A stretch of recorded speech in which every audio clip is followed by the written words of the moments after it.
Top quality और consistent performance के लिए सिर्फ सिल्वर पंप नाम याद रखना।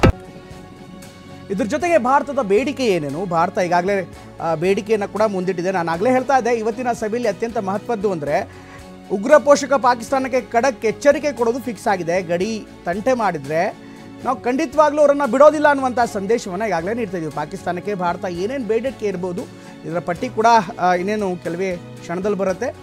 ಭಾರತದ ಸಂಪೂರ್ಣ ವಿವರ ಇದೆ. ತನಗೇನೇನು ಬೇಕು ಅನ್ನೋದನ್ನು ಭಾರತ ಈಗಾಗಲೇ ಸ್ಪಷ್ಟವಾಗಿ ಹೇಳ್ತಾ ಇದೆ.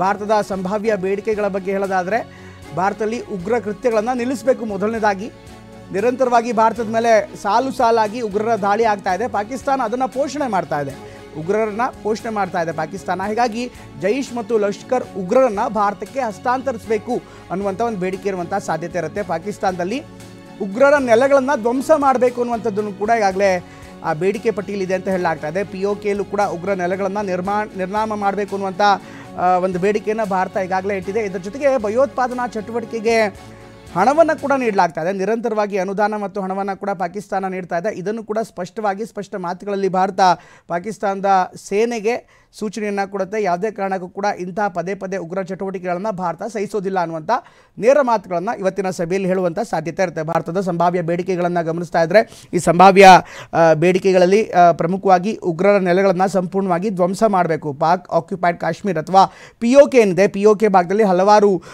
ಪಾಕ್ ಆಶ್ರಿತ ಉಗ್ರರ ನೆಲೆಗಳಿವೆ. ಅದೆಲ್ಲವನ್ನು ಕೂಡ ಸಂಪೂರ್ಣವಾಗಿ ಧ್ವಂಸ ಮಾಡಬೇಕು ಅನ್ನುವಂಥದ್ದು. ಜೊತೆಗೆ ಭಾರತದ ಮೇಲೆ ನಿರಂತರವಾಗಿ ದಾಳಿ ಮಾಡಿದ್ರೆ ಅದಕ್ಕೆ ನಾವು ಕೂಡ ನೇರವಾಗಿ ಮಿಲಿಟರಿ ಆಪರೇಷನ್ಸ್ಗಳ ಮೂಲಕವೇ ಉತ್ತರ ಕೊಡ್ತೀವಿ. ಹೀಗಾಗಿ ಅದರ ಬಗ್ಗೆ ನೀವು ಸಂಪೂರ್ಣವಾಗಿ ನಿಗಾ ವಹಿಸಬೇಕು ಅನ್ನುವಂಥದ್ದು. ಅದೇ ರೀತಿ ಈಗಾಗಲೇ ಭಾರತದ ಮೇಲೆ ದಾಳಿ ಮಾಡಿರುವಂಥ ಉಗ್ರರ ಪಟ್ಟಿಯನ್ನು ಜೊತೆಗೆ ಉಗ್ರರ ಸಂಸ್ಥೆಗಳನ್ನು ಸಂಪೂರ್ಣವಾಗಿ ನಿಷೇಧಿಸಬೇಕು ಅನ್ನುವಂಥದ್ದು ಮತ್ತೊಂದು ಬೇಡಿಕೆ. ಇನ್ನು ಉಗ್ರರನ್ನು ಭಾರತಕ್ಕೆ ಹಸ್ತಾಂತರಿಸಬೇಕಾಗಿರುವಂಥದ್ದು ಕೂಡ ಭಾರತ ಈ ಬೇಡಿಕೆ ಪಟ್ಟಿಯಲ್ಲಿ ಇಡತ್ತೆ ಅಂತ ಹೇಳಲಾಗ್ತಾ ಇದೆ. ಅಜರ್ ಮಸೂದ್ ಸೇರಿದಂತೆ ಬೇರೆ ಉಗ್ರರಿದ್ದಾರೆ, ಅವರನ್ನು ಭಾರತಕ್ಕೆ ಹಸ್ತಾಂತರಿಸಿ ಅನ್ನುವಂಥ ಮಾತುಗಳು ಕೂಡ ಈಗಾಗಲೇ ಭಾರತ ಇಡುವಂಥ ಸಾಧ್ಯತೆ ಇದೆ.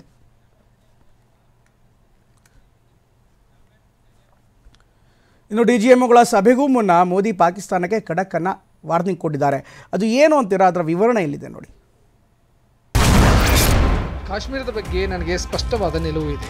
ಇಲ್ಲಿ ಮಾತನಾಡಲು ಬೇರೇನು ಉಳಿದಿದ್ರೆ ಒಂದೇ ಒಂದು ವಿಷಯ, ಪಾಕಿಸ್ತಾನ ಆಕ್ರಮಿತ ಕಾಶ್ಮೀರ ವಾಪಸ್ ಕೊಡೋದು ಮತ್ತು ಉಗ್ರರನ್ನು ಹಸ್ತಾಂತರಿಸುವ ಬಗ್ಗೆ ಮಾತನಾಡಿದರೆ ನಾವು ಸಹ ಮಾತನಾಡಬಹುದು.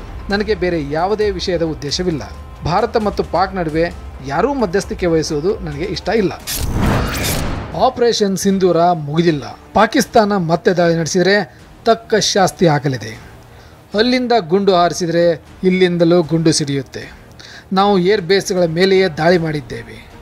ನಾವು ಮಾಡಿದ್ದ ಶಪಥವನ್ನು ಸಾಧಿಸಿದ್ದೇವೆ. ಉಗ್ರರನ್ನು ಮಣ್ಣು ಪಾಲು ಮಾಡಿದ್ದೇವೆ. ಮುರಿದ್ಕೆ, ಬಹಲ್ವಾಪುರ್, ಮುಜಫರ್ಪುರವನ್ನು ಮಣ್ಣು ಪಾಲು ಮಾಡಿದ್ದೇವೆ. ನುಗ್ಗಿ ಹೊಡೆಯುತ್ತೇವೆ ಎಂದಿದ್ದೆವು, ಹೊಡೆದಿದ್ದೇವೆ. ಯಾರ ಮಧ್ಯಸ್ಥಿಕೆ ಕೂಡ ನಮಗೆ ಬೇಕಾಗಿಲ್ಲ. ಉಗ್ರರನ್ನು ಪಾಕ್ ನಮಗೆ ಹಸ್ತಾಂತರ ಮಾಡಬೇಕು. ಅದ್ರ ಬಗ್ಗೆ ಮಾತನಾಡಲು ಸಿದ್ಧರಿದ್ದರೆ ಚರ್ಚೆಗೆ ರೆಡಿ. ಅದನ್ನು ಬಿಟ್ಟರೆ ಮಾತನಾಡಲು ಬೇರೆ ಏನೂ ಉಳಿದಿಲ್ಲ. ಕಾಶ್ಮೀರದ ಬಗ್ಗೆ ನಮಗೆ ಸ್ಪಷ್ಟವಾದ ನಿಲುವು ಇದೆ. ಪಾಕ್ ಆಕ್ರಮಿತ ಕಾಶ್ಮೀರ ನಮಗೆ ಮರಳಲೇಬೇಕು.